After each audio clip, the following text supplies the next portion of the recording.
ولا حول ولا قوة إلا بالله السميع العليم حسبنا الله ونعم الوكيل نعم المولى ونعم النصير بسم الله الرحمن الرحيم رب اشرح لي صدري ويسر لي أمري واحلل عقدة من لساني يفقهوا قولي الحمد لله الذي هدانا لهذا وما كنا لنهتدي لولا أن هدانا الله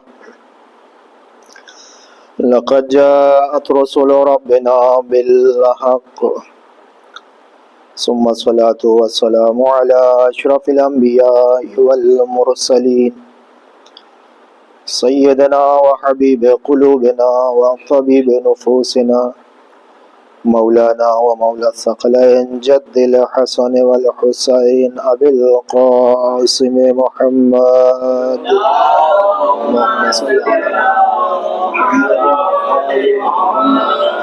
وعلى آل بيته الطيبين الطاهرين المعصومين المظلومين المنتخبين المنتجبين ولعنة الله على أعدائهم أجمعين من ليلتنا هذا إلى قيام يوم الدين أما بعد قال الله تبارك وتعالى في محكم كتابه الكريم بسم الله الرحمن الرحيم إن الدين عند الله الإسلام صلوات بجد بر محمد اللهم صل على معزز سامعین کرام، موالیان حیدر کرار، عزاداران سید الشہداء علیہم السلام، ہم استقبال ایام عزا کے عنوان سے فرش عزا پر ہیں۔ ہر چیز جو بھی آتی ہے پہلے اس کا مقدمہ ہوتا ہے اور پھر اصل چیز ہمارے سامنے آتی ہے۔ اسی طرح سے ایام عزا جب ہمارے سامنے آتے ہیں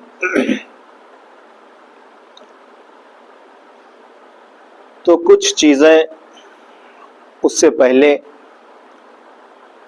ہمارے سامنے ظاہر ہونا شروع ہو جاتی، یا یوں کہا جائے کہ جب سورج نکلتا ہے تو سورج کی روشنی سے پہلے اس کی شعاعیں یہ بتاتی ہیں کہ سورج نکل رہا ہے۔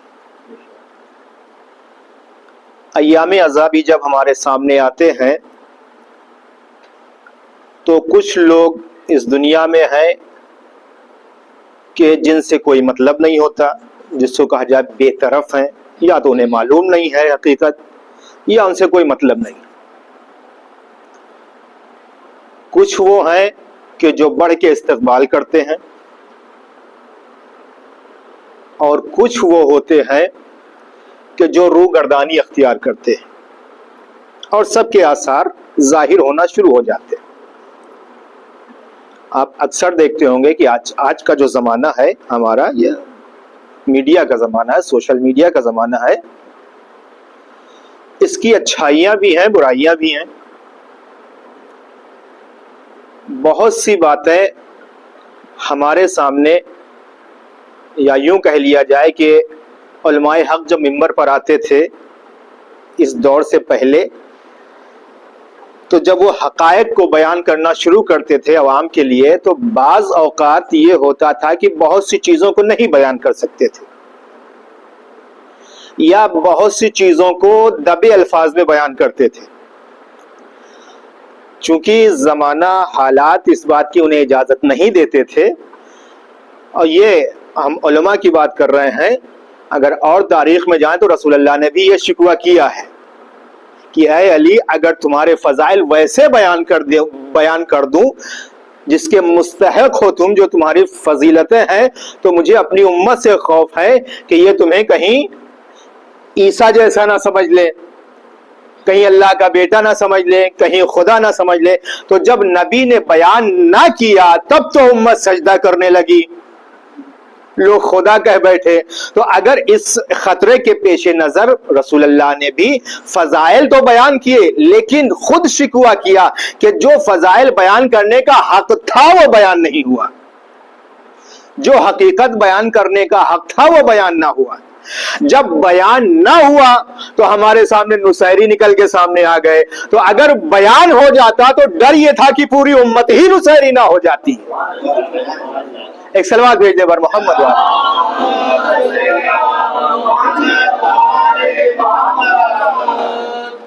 تو ہر چیز کے فائدے ہوتے ہیں اور نقصان ہوتے ہیں. میڈیا کا زمانہ ہے، ہر آدمی چھوٹے بڑے سب کے ہاتھ میں موبائل ہے، فیس بک اور یوٹیوب سب چلاتے ہیں. اس میں بہرحال فائدے بھی ہیں، نقصانات بھی ہیں. اب جب ایام عزا آتے ہیں تو کچھ لوگ استقبال کے لیے آگے بڑھتے ہیں اور ہر طرح کی ویڈیو فوٹوز جو استقبال عزا سے متعلق ہوتی ہے اس کو اپلوڈ کرتے ہیں. اور اسی کے برعکس ہم دیکھتے ہیں کہ کبھی کبھی ایسا ہوتا ہے کہ جیسے ہی ایام عزا آنا شروع ہو جاتے ہیں تو جن سے مطلب نہیں ان کی بات ہی الگ ہے، جن سے مطلب نہیں ہے ان کی بات ہی الگ ہے، وہ تو گفتگو ہی نہیں کرتے. لیکن بات ہوتی ہے دو لوگوں کے درمیان، کچھ وہ ہیں کہ جو استقبال کرتے ہیں اور کچھ وہ ہیں جو روگردانی کرتے ہیں. تو جو استقبال کے لیے آگے بڑھتے ہیں عزا کے، وہ استقبال کے عنوان سے اپنی باتوں کو رکھتے ہیں، لیکن جو استقبال کے عنوان سے آگے نہیں بڑھتے ہیں اب ان کے جملات بھی ہمارے سامنے آنا شروع ہو جاتے ہیں. وہی جو ایک پرانے زمانے سے چلا آیا ہے کہ اسلامی سال ہے لہذا ہم جشن منائیں گے. دوسری قومیں جب ان کا سال شروع ہوتا ہے تو وہ جشن مناتی ہیں. ہمارے یہاں اسلام محرم سال شروع ہوتا ہے محرم سے، لہذا بعض لوگوں کا نظریہ یہ ہے کہ چونکہ اسلامی سال کا پہلا مہینہ ہے محرم لہذا ہمارے لیے جشن ہے، لہذا ہمارے لیے جشن کا ماحول ہے. اور جب ان کو سمجھایا جاتا ہے، ان سے بتایا جاتا ہے تو کہتے ہیں ٹھیک ہے ٹھیک ہے امام حسین، ہم غم بھی منائیں گے جشن بھی منائیں گے. عجیب حالت ہے کہ خوشی بھی منائیں گے اور جشن بھی منائیں گے. بھائی اب یہاں پر آنے کے بعد ایک چیز جو اپنے چھوٹے بھائیوں کے لیے یہ عرض کر دوں کہ انسان کی نظر میں اہمیت کس چیز کی ہے. جب بھی ہم کوئی کام کرتے ہیں، کوئی قدم اٹھاتے ہیں تو ہمارا قدم یہ بتاتا ہے کہ جس کام کے لیے آگے بڑھے ہیں وہ ہماری نظروں میں کتنا اہم ہے. کام چھوڑ کر کے ہم ایام عزا بنانے کے لیے اپنے وطن چلے آئے، اس کا مطلب یہ ہے کہ ایام عزا ہماری نظر میں کام ضروری ہے، زندگی آگے بڑھانے کے لیے کام کرنا ضروری ہے، لیکن زندگی کو زندگی دینے کے لیے عزاداری بھی ضروری ہے. یا یوں کہا جائے کہ انسان اپنے اس مادی پیٹ کو بھرنے کے لیے کام کرے گا، رزق لے گا، لیکن روحانی پیٹ کو بھرنے کے لیے جب تک فرش عزا نہیں بچھائے گا بھوکا ہی مر جائے گا. صلوات بھیج دے بر محمد والے محمد.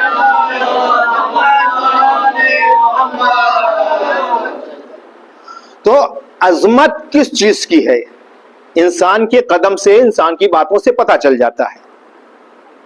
جب آدمی یہ کہتا ہوا نظر آتا ہے کہ نیا سال ہے لہذا جشن کا ماحول، اور چونکہ نواز رسول شہید ہوئے لہذا غم منائیں گے، تو اب یہاں پر خود اندازہ لگ جاتا ہے کہ ایسا کہنے والوں کی نظر میں کس چیز کی اہمیت ہے، کون زیادہ اہم ہے. یوں کہہ لیا جائے کون سی چیز زیادہ اہم ہے. اسلام نے کیا کہا؟ ابھی جو میں نے آیت مبارکہ کی تلاوت کی، اللہ رب العزت فرماتا ہے کہ ان الدین عند اللہ الاسلام، کہ بے شک ہمارے نزدیک دین کیا ہے؟ صرف اور صرف اسلام ہے، صرف دین اسلام ہے. یعنی کیا مطلب؟ یعنی جیسا کہ روز غدیر اعلان کر چکا خداوند عالم، ابتدا میں آیت نازل کی ان الدین عند اللہ الاسلام، دین ہمارے نزدیک صرف اور صرف جو قابل قبول دین ہے وہ ہے اسلام.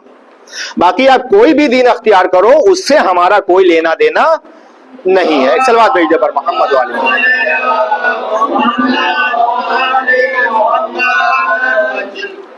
آپ کا اپنا بنایا ہوا دین آپ کے لیے ہے, ہمارے لیے نہیں ہے. ہم جو سوال کریں گے, جو جزا دیں گے, جو ثواب دیں گے, جو عذاب دیں گے, اس کا معیار اور اس کا ملاک جو ہوگا وہ ہوگا دین اسلام. دین اسلام. اب جب ہم نے دین اسلام, جب قرآن مجید کی آیت آئی سامنے, ان الدین عند اللہ الاسلام, کے اللہ کے نزدیک صرف اور صرف جو دین قابل قبول ہے وہ ہے اسلام.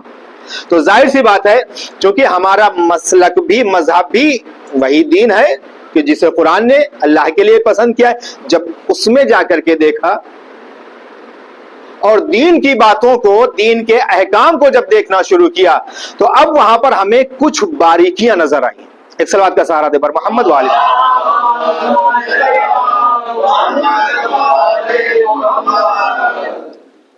کچھ چیزیں ایسی نظر آئیں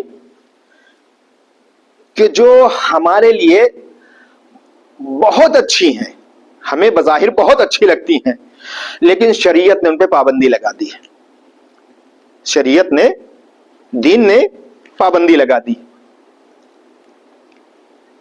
اب بعض اوقات یہ ہوتا ہے کہ اگر کسی معصوم کے جملے کا حوالہ نہ دیا جائے تو لوگ کہیں گے آپ کی بات میں کوئی دم نہیں ہے, بات میں کوئی دم نہیں ہے. دیکھیے اسلامی جو احکام ہے, یا یوں کہہ لیں کہ ہماری زندگی میں جتنے بھی کام انجام پاتے ہیں صبح سے لے کے شام تک, سانس لینے سے, صبح کی پہلی سانس سے رات کی آخری سانس تک, اس بیچ میں جو کام بھی ہم انجام دیتے ہیں, اپنے جوان بھائیوں سے خطاب ہے, جو کام بھی انجام دیتے ہیں شریعت نے اس کو 5 حصوں میں بانٹا ہے. 5 سے کوئی چھٹا نہیں ہے, جس کا نام رکھا گیا احکام. احکام خمسہ, 5 حکم. وہ کیا ہے؟ ایک کہا واجب, یعنی جس کو انجام دینا ضروری ہے. دوسرا حرام, جس کے نزدیک جاؤ گے تو شریعت اپنے حساب سے برخورد کرے گی. تیسرا مستحب, یعنی اگر انجام دے دیا تو اچھا ہے, نہیں دیا تو کوئی بات نہیں. چوتھا مکروہ, مکروہ یعنی انجام نہ دو تو اچھا ہے, دے دیا تو کوئی بات نہیں. اور 5ویں چیز ہے مباح, یعنی جس کے دونوں طرف برابر انجام دو یا نہ دو, کوئی نہ تو کوئی ملامت ہے نہ کوئی حسن ہے. یہ 5 چیزیں میں پھر کہہ رہا ہوں کہ اپنے چھوٹے بھائیوں کے لیے اسلام نے ہمارے کام کو 5 حصوں میں بانٹا ہے. حرام سے روکا ہے, واجب کا حکم دیا ہے, مستحب کے لیے تاکید کی ہے کہ یہ کام کرو کرو اور زیادہ کرو اور زیادہ کرو, جتنا زیادہ کرو گے اتنا زیادہ ثواب ملے گا. ہمارے یہاں جب ان 5 پر نگاہ ڈالتے ہیں, دیکھیے میں اپنی پرانی بات پر رہی ہوں کہ اسلام, یہ بعض لوگوں کا نظریہ کیا ہے کہ دونوں کام انجام دیں گے, جشن بھی منائیں گے عزا بھی منائیں گے. بعض تو ہیں کہ صرف جشن منائیں گے, ان سے بات ہی نہیں, وہ تو بغض و حسد اور کینہ والے ہیں. لیکن بعض جو معتدل طبقے کے ہیں کہتے ہیں جشن بھی منائیں گے اور کیا کریں گے, عزا بھی منائیں, چونکہ رسول اللہ کا گھر اجڑ گیا ہے. تو بات کہاں پہ ہے کہ اسلام نے کیا کہا, مستحب جو کام ہے اسے آپ انجام, بہت تاکید کی ہے, بہت تاکید کی ہے. مثال کے طور پر یہ جو ہم کام کر رہے ہیں بیٹھے ہوئے, فرش عزا بچھا دیا, بچھانے کے بعد لوگوں کو دعوت دے دی, دعوت دینے کے بعد خطیب کو بلایا, بلانے کے بعد رات کے سناٹے میں, اندھیرے میں یا دن میں کسی موقع پر بھی مجلس برپا کی, اسے شریعت نے کہاں رکھا ہے؟ مستحب میں رکھا ہے. مستحب عمل ہے, آپ انجام دیں گے, جتنا انجام دیں گے, جتنا خلوص سے انجام دیں گے, شریعت اتنا ثواب دے گی آپ کو, اتنا ہی ثواب دے گی, اتنی ہی بڑی جزا دے گی. لیکن کام کیا ہے؟ کہا مستحب ہے. مستحب ہے نا. اب یہاں پر آ کر کے مولا کائنات ایک جملہ کوٹ کرتا ہوں, ایک صلوات بھیجے پر محمد والے.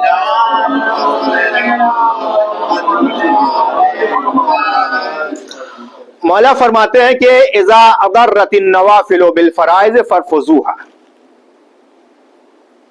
جب تمہارے مستحب کام واجب سے ٹکرا جائیں تو مستحب کو چھوڑ دو, واجب کو انجام دو.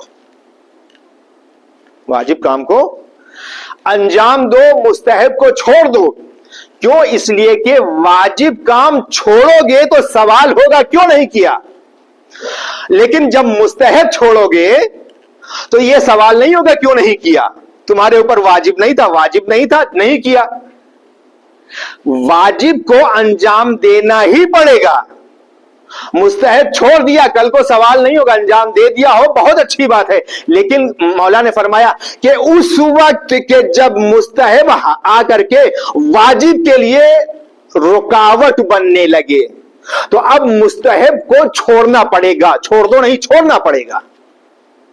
مستحب کام کو چھوڑنا پڑے گا کیونکہ واجب کے لیے رکاوٹ بن رہا ہے. بعض لوگوں نے کیا کہا کہ ہم, اور اسی طرح سے وہ کام جو نہ مستحب یعنی مباح ہے, جو کیا ہے مباح ہے, یعنی نہ مستحب ہے نہ حرام ہے, کسی بھی ضمن میں نہیں ہے, برابر ہے. اس کے لیے تو اور بھی بڑی بات, یعنی اگر مستحب بھی ٹکرا جائے تو مباح کو چھوڑ دو. لوگوں نے کیا کہا, اپنا نظریہ ظاہر کیا کہ ہم جشن منائیں گے کیونکہ یہ اسلامی سال کی ابتدا ہے. سوال یہ ہے کہ جب ہم عزاداری کرتے ہیں تو دنیا ہم سے پوچھتی ہے کہ ولا یہ کام مستحب ہے, لیکن دنیا ہم سے سوال کرتی ہے کہ یہ کہاں سے چلا, یہ عزاداری کہاں سے چلی, اس کی ابتدا کیسے ہوئی, اسلام نے اسے کیسے رسمیت دی. اب میرا سوال انہی لوگوں سے ہے کہ جو پہلے دن کو جشن مناتے ہیں سال کے, کہ یہ سال کے پہلے دن کا جشن کس نے منایا پہلے؟ اسلام نے کب اس کی اجازت دی, اور وہ بھی ایسا جشن کہ جہاں رسول کا پورا گھر جل گیا ہو, امت جشن منا رہی ہو. اب اس سے بڑھ کے بے حسی کیا ہوگی امت کی. ایک صلوات بھیج دے پر محمد و آل محمد. جشن منانے میں تو بہرحال اذا اضرت ان الدین عند اللہ الاسلام, اللہ کے نزدیک سب سے پسندیدہ دین جو ہے وہ ہے اسلام. اسی اسلام کو بچانے کے لیے, اسی اسلام کو پھیلانے کے لیے, اسی اسلام کی بقا کے لیے دنیا قائم ہوئی, دنیا بچی, اور دنیا اسی پر فنا ہو جائے گی, اسی پر فنا ہو جائے گی. یعنی کیا مطلب؟ یعنی ہر جانے والے سے, اس دنیا سے گزر جانے والے سے کل روز محشر جب سوال ہوں گے, جب جواب ہوں گے, تو معیار یہی اسلام ہوگا. اب جوانوں کے ذہن میں سوال آ رہا ہوگا کہ دنیا تو جناب آدم سے چلی ہے اور اسلام تو رسول اللہ کا لایا ہوا دین ہے. یہی ہے نا ذہن میں سوال ہے کہ دنیا تو جناب آدم سے چلی ہے اور دین اسلام کون سا ہے؟ رسول اللہ کا لایا ہوا دین ہے. یعنی وہ پہلا نبی جہاں سے دنیا شروع ہوئی اور یہ آخری نبی جہاں پہ نبوت آ کر کے ختم ہو گئی. تو اسلام کے اوپر جو اس سے پہلے گزر گئے تھے ان سے کیسے سوال ہوگا؟ ذہن میں آتا ہے نا سوال. یہ ملاک, دیکھیے ملاک کہ کیا کہا اسلام نے, ان الدین عند اللہ الاسلام. یہ نہیں کہا کہ ہمارے نزدیک رسول اللہ محمد مصطفیٰ کی امت کے لیے پسندیدہ دین, اللہم صلی علی محمد پسندیدہ دین اسلام ہے. یہ نہیں کہا کہ موسیٰ کے لیے پسندیدہ دین اسلام ہے, ان کا دین ہے. یہ نہیں کہا کہ عیسیٰ کے لیے پسندیدہ دین ان کا دین ہے, یعقوب کی امت کے لیے پسندیدہ دین ان کا دین ہے, اور یوسف کی امت کے لیے پسندیدہ دین ان کا دین ہے. نوح کی امت کے لیے کسی بھی نبی کا نام نہیں لیا, مطلق طریقے سے کہا ان الدین عند اللہ الاسلام. اللہ کے نزدیک سب سے پسندیدہ دین اسلام ہے, صرف اور صرف دین ہے کیا ہے؟ اسلام ہے. تو سوال بہرحال ذہن میں آتا ہے کہ ہمارے لیے تو ٹھیک ہے بات کہ اسلام ہے, لیکن جو امتیں پہلے گزر چکی ہیں ان کا ملاک کیا ہوگا؟ اسلام نے تو صرف ایک ہی دین کا نام لیا ہے, صرف ایک ہی دین کو بتایا ہے. تو عرض کرتا چلوں کہ جس دن سے دنیا قائم ہوئی اور جب تک دنیا رہے گی, جناب آدم علیہ السلام کے حبوط سے لے کر زمین پر آنے سے لے کر کے حضرت محمد مصطفیٰ صلی اللہ علیہ وآلہ وسلم کی امت کے آخری دن تک, اس پورے فاصلے میں اگر کوئی دین اللہ کو پسند ہے تو وہ ہے دین اسلام. وہ ہے دین اسلام. فرق یہ ہے کہ جب آدم سے دین چلا تو اسلام اس وقت بھی تھا, نوح کے پاس آیا اس وقت بھی اسلام ہی تھا, یوسف کے پاس آیا اس وقت بھی اسلام ہی تھا, محمد مصطفیٰ کے پاس آیا اس وقت بھی اسلام ہی تھا. دین نہیں بدلا ہے. فرق یہ ہے کہ کلمہ لا الہ الا اللہ کے جو اسلام کی بنیاد ہے آدم سے چلی ہے. ہاں, نبوت کا کلمہ بدلتا چلا گیا, جو نبی آتا چلا گیا لا الہ الا اللہ کے بعد اس کی امت اس کا کلمہ پڑھتی رہی, لیکن لا الہ الا اللہ روز اول سے تھا, روز آخر رہے گا. اسی لیے پروردگار عالم نے کہا ان الدین عند اللہ الاسلام, کہ ہم امتوں کو پرکھیں گے اسی دین کے اوپر, کیونکہ کلمہ لا الہ الا اللہ روز اول سے تھا, روز آخر تک رہا. جب روز اول سے لے کر کے روز آخر تک یہی کلمہ رہا تو اب کوئی دین نیا دین نہیں ہے. ایک صلوات بھیج دے بر محمد و آل محمد. تو اسی دین کی بقا کے لیے, اسی دین کی بچانے کے لیے, اسی دین کو آگے بڑھانے کے لیے, اسی دین کو پروان چڑھانے کے لیے اور اسی دین پر حملات کرنے کے لیے یہ دنیا ایسے ہی چلتی رہی. جو دین کو ماننے والے تھے, جو دین کو بچانے والے تھے, جو دین کے ذمہ دار تھے, ان کی ذمہ داری دین کو بچانا تھا, اور جنہیں دین سے بغض تھا وہ دین پر حملات کرتے رہے. ہم تاریخ کا جب مطالعہ کرتے ہیں تو ہمیں جہاں رسول اللہ کی سیرت نظر آتی ہے وہیں ابو سفیان کا کردار بھی نظر آتا ہے. جہاں تاریخ میں وہ مؤمنات عورتوں کا کردار نظر آتا ہے وہی تاریخ جو ہے ہندا جیسے کردار کو بھی پیش کرتی ہے. یعنی تاریخ بتانا چاہتی ہے کہ دیکھو آدم, شیطان کا تعلق صرف آدم سے نہیں تھا بلکہ وہ ابلیس, ایک ابلیس تھا کہ جو آدم کے پاس تھا. یا یوں کہا جائے کہ اللہ نے آدم کو پرکھا ابلیس کے ذریعے سے, لیکن ایسا نہیں کہ آدم کو پرکھ کے چھوڑ دیا تھا. نہیں, اگر نہیں پرکھیں گے تو کیسے پتا چلے گا مومن کون ہے, کس کے اندر ایمان کتنا زیادہ ہے. اسی لیے پروردگار عالم نے روز اول سے ہی جہاں مومنوں کا انتظام کیا وہیں ساتھ ساتھ کچھ منافقوں کو بھی لگا دیا, کچھ بہکے لوگوں کو بھی لگا دیا, تاکہ پتا چلے مومن جو ہے ایمان کے کس مرتبے پر ہے. ایک صلوات بھیجے بر محمد و آل محمد, تاکہ مومنوں کے چہرے ہمیشہ نکھر کے سامنے آتے رہیں. وَإِلَّا, اگر جو ہے یہ امتحانات نہ ہوتے تو ہر کوئی اس چیز کا دعویٰ کر سکتا تھا, ہر کوئی کہہ سکتا تھا کہ ہم سے بڑا مومن کوئی نہیں ہے, ہم سے بڑا مومن کوئی نہیں ہے. یہاں تک کہ ابو سفیان جیسی شخصیت بھی اس بات کا دعویٰ کر سکتی تھی کہ جب تک میں کافر تھا, لیکن جب مومن ہو گیا, مسلمان ہو گیا تو اب مجھ سے بڑا کوئی مومن نہیں ہے. لیکن انہی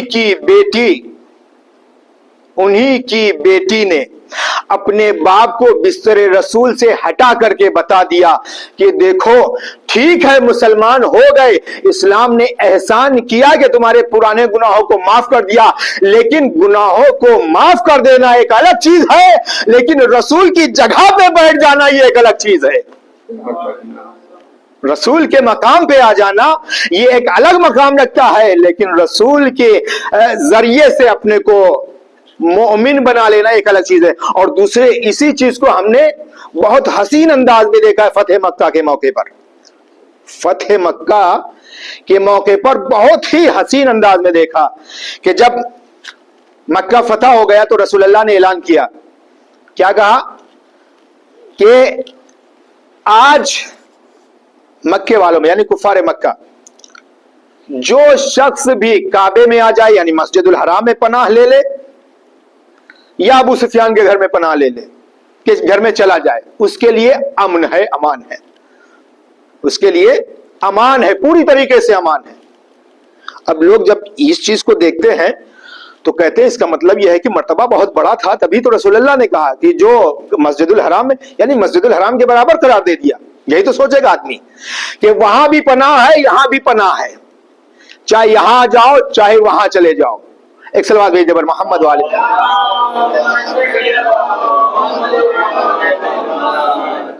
ایسے سوالات ذہن میں اٹھا کرتے ہیں کہ بھائی کیا کسی دوسرے کا گھر نہیں تھا مکے میں کہ جہاں رسول اللہ اعلان کر دیتے کہ اگر فلاں کے گھر میں چلے گئے تو پناہ ہے، تمہارے لیے امن ہے، امانت ہے، امان ہے، تمہیں کسی طرح کا کوئی غضب کوئی نقصان نہیں پہنچایا جائے گا.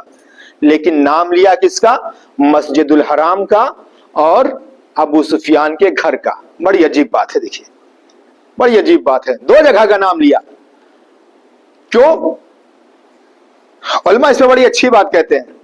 کہا رسول اللہ امت کو دکھانا چاہ رہے تھے کہ دیکھو کلمہ پڑھ لینے والا مسلمان ضرور ہے، جس نے بھی کلمہ لا الہ الا اللہ محمد الرسول اللہ پڑھ لیا اسلام اسے مسلمان کہتا ہے.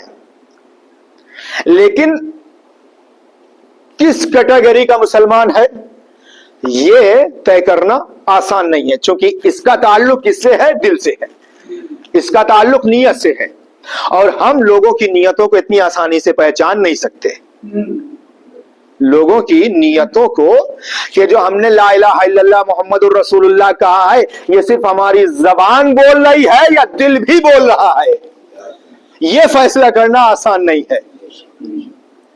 اس چیز کا فیصلہ کرنا آسان نہیں ہے. اسی لیے مولا کائنات نے کہا تھا، اپنے بعد والوں کو وصیت کی تھی منافقوں کے سلسلے میں. رسول اللہ نے مولا کائنات سے کہا یا علی میں نے کفار سے جنگ کی ہے، تمہارا کام منافقوں سے جنگ کرنا ہے. اور مولا کائنات نے جب ایک صلوات بھیجے پر محمد والی محمد.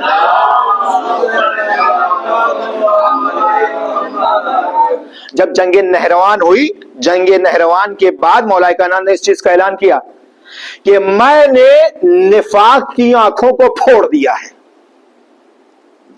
مولا کائنات کا جملہ ہے کہ میں نے نفاق یعنی منافقت کی آنکھیں پھوڑ دی، یعنی منافقت کو اندھا کر دیا ہے. اب اس کے بعد اپنے اپنوں سے کہہ رہے ہیں اب اس کے بعد تم منافقت کے نام پہ جنگ نہ کرنا، وإلا یہ جنگ قیامت تک جاری رہے گی، یہ جنگ کبھی ختم ہونے والی نہیں ہے. میں نے اندھا کر دیا ہے. تو رسول اللہ نے کیا کہا؟ ہماری بات چل رہی تھی کہ دو جگہ پر امن ہے، ایک مسجد الحرام میں جو چلا جائے فتح مکہ کے موقع پر، اور دوسرا ابو سفیان کے گھر میں جو چلا جائے اس سے کسی طرح کا کوئی انتقام نہیں لیا جائے گا. آج جب لوگوں نے دیکھا تاریخ کہا اس کا مطلب یہ ہے کہ ابو سفیان کا مرتبہ بہت بڑا ہو گیا اسلام میں، تبھی تو رسول اللہ نے ان کے گھر کا انتخاب کیا مسجد الحرام کے بعد. لیکن اگر تھوڑا سا تجزیہ کی نگاہ سے دیکھا جائے اسی واقعے کو تو بڑا حسین پہلو نکل کے سامنے آتا ہے. رسول اللہ نے بڑا نہیں کیا. رسول اللہ کسی کو بڑا نہیں کرتے ہیں. بڑا یا چھوٹا ہونا یہ انسان کے عمل اور انسان کی نیت پر ہوتا ہے. بڑا اسلام میں بڑا ہونا یا چھوٹا ہونا، اسلام میں بڑا ہونا یا چھوٹا ہونا انسان کے عمل اور عقیدے پر ہوتا ہے. رسول اللہ کا کام کسی کو بڑا چھوٹا کرنا نہیں ہے، بڑا چھوٹا کرنا نہیں ہے. وَإِلَّا اگر دیکھیں تو کہاں سلمان جن کا تعلق عرب سے نہیں ہے، سرزمین عرب کے بھی نہیں ہے، لیکن عمل میں اتنے بڑے ہو گئے کہ بڑوں کو چھوٹا کر دیا، بڑوں کو چھوٹا کر دیا. تو کہنے لگے کہ اس کا مطلب یہ کہ ابو سفیان کا مرتبہ بہت بڑا ہے. لیکن جب تنقیدی نگاہ سے تجزیے کی نگاہ سے دیکھا تو کہا نہیں، تجزیہ کچھ اور کہہ رہا ہے. رسول اللہ نے ایک تیر سے دو نشانے ساتھے. پہلا نشانہ تو اسلام میں جو سلامتی کا جو پیغام ہے، امنیت کا جو پیغام ہے وہ پہنچایا، جو اسلام کا اصلی ہدف ہے، اصلی مقصد ہے. اور دوسری چیز یہ کہ مسلمانوں کی آنکھیں کھول دی کہ دیکھو فتح مکہ کے موقع پر مسلمان ہونے والا مسلمان کس کیٹیگری کا ہے، مسجد الحرام والا ہے یا ابو سفیان والا ہے. صلوات بھیجے پر محمد والے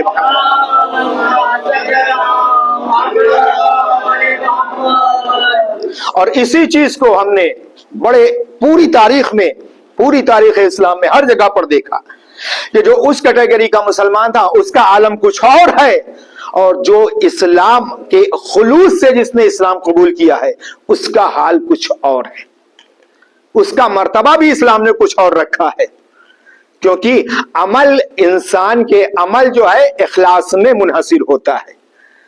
انسان کا اخلاص جتنا زیادہ ہوتا ہے. آپ یہاں پر بیٹھے ہوئے آ کر کے مجھے نہیں معلوم, مجھے کہ آپ کو بھی نہیں معلوم کہ یہاں پر کون کس نیت سے آیا ہے, کون کس نیت سے آیا ہے, اور جو آیا ہے نیت میں کتنا اخلاص ہے.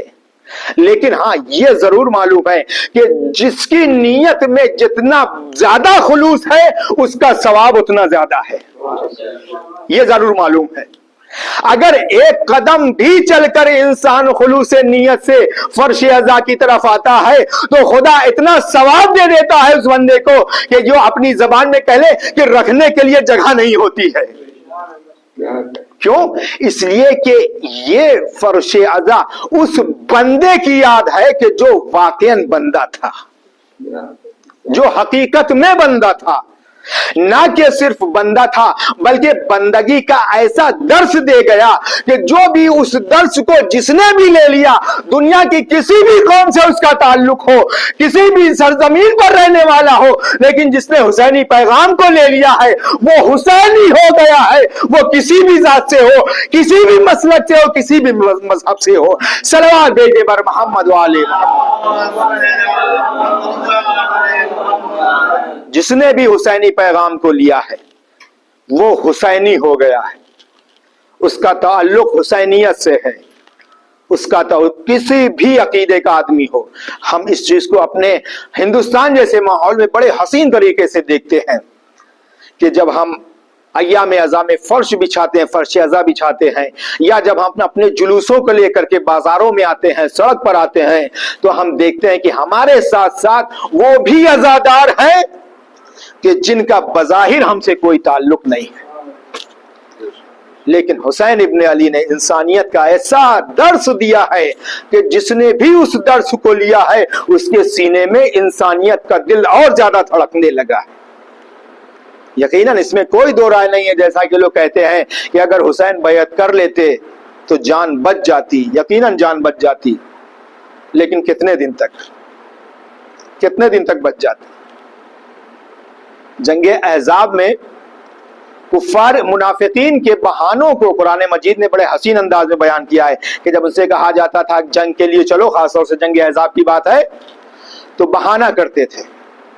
کبھی کبھی کہتے ہیں کہ ہمارے گھر میں کوئی نہیں ہے, ہمارے گھر میں دیواریں بھی نہیں ہیں, دروازے بھی نہیں, ہم کیسے چھوڑ کے جائیں, کیسے چھوڑ کے چلے جائیں گھر کو. قرآن مجید نے کہا یہ جھوٹ بول رہے ہیں, یہ جھوٹ بول رہے ہیں. اصل میں ان کو جو ڈر ہے وہ دیواروں کے نہ ہونے کا نہیں ہے, اصل ڈر ان کو قتل ہونے کا ہے. کہیں ایسا نہ ہو کہ ہم جنگ میں جا کر کے قتل ہو جائیں. لیکن یہ کتنے دن تک, یہ زندگی کتنے دن تک ہے. یقیناً اس میں کوئی دو رائے نہیں. اگر حسین ابن علی بیعت کر لیتے تو حسین کی جان بچ جاتی, لیکن قیامت تک کے لیے دنیا, قیامت تک کے لیے انسانیت حسین سے شکوہ کرتی. قیامت تک کے لیے اسلام تو اپنی جگہ پر ہے, آدمیت حسین سے شکوہ کرتی. آپ تو ذمہ دار تھے مولا, آپ تو ذمہ دار تھے, آپ کے لیے تو اس دنیا کی کوئی حیثیت نہیں تھی, پھر آپ نے کیوں بیعت کی؟ یقیناً حسین ابن علی کے لیے اس دنیا کی کوئی حیثیت نہیں ہے اور بہت بڑی چیز ہے یہ دنیا. لیکن میں نے کہا نا کہ مولا کائنات کا جملہ کہ جب واجب سے مستحب ٹکرا جائے تو مستحب کا چھوڑنا ضروری ہے, واجب کو انجام دینا ضروری ہے. حسین ابن علی کے سامنے بھی کچھ ایسا ہی مسئلہ آ گیا. یہ دنیا یقیناً اس کی حفاظت کرنا ہمارے لیے واجب ہے, اس دنیا کے اس زندگی کی حفاظت کرنا واجب ہے. لیکن جب یہی زندگی کسی واجب سے ٹکرا جائے, زیادہ بڑے واجب سے ٹکرا جائے, تو اب اس کی حفاظت کرنا واجب ہوتا ہے. حسین ابن علی کے لیے جان بچانا واجب تھا, لیکن اس سے بڑا واجب تھا اسلام کا بچانا, اس سے بڑا واجب تھا دین خدا کا بچانا, اس سے بڑا واجب تھا دین اسلام کی حفاظت کرنا اور اس کو قیامت تک کے لیے مہر لگا دینا کہ کچھ بھی ہو جائے اب اسلام مٹنے والا نہیں ہے, اسلام مٹنے والا نہیں. ارباب اعضاء بہت سخت منزل ہے, بڑا سخت مرحلہ ہے.